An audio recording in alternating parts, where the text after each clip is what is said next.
For over a year, Syria ripped apart by clashes.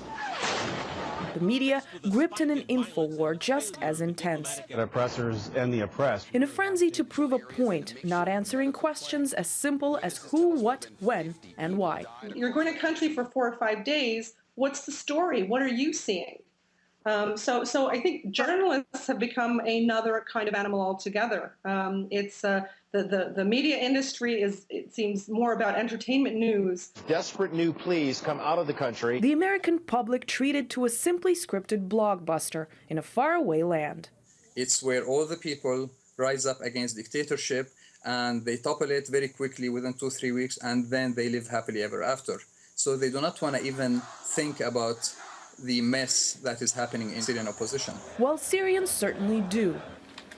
Nazir Hussein, a Syrian living and working in Los Angeles, says Western media have blindly adopted the official line of their governments. They're not checking it, they're not checking the sources of their stories, and there is a lot of exaggeration. The Syrian government is presented as evil and the opposition noble. But who and how varied they are is left out. You sort of take the path of least resistance, and that often leads to distorting news and information. The public doesn't really get any context or background. That's what's scary.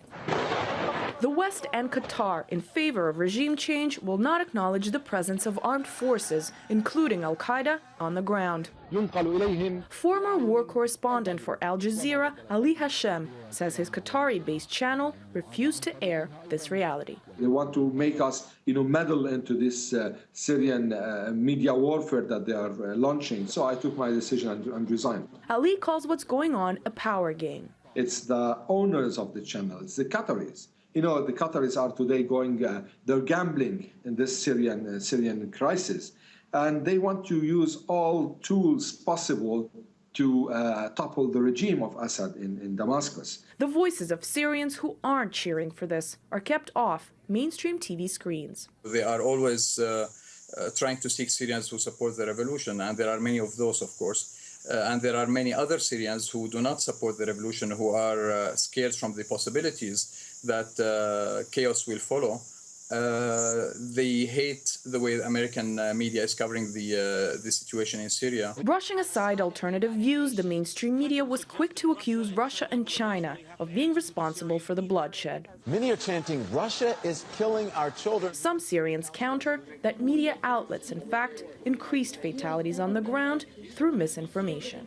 For example, they're telling people in Syria the regime just about to collapse. So people, they're rising up, and on the other hand, the regime's still strong and is not falling.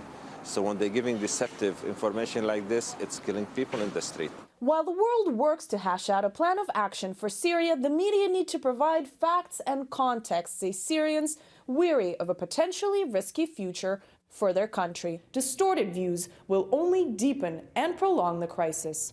Anastasia Churkina, RT, New York.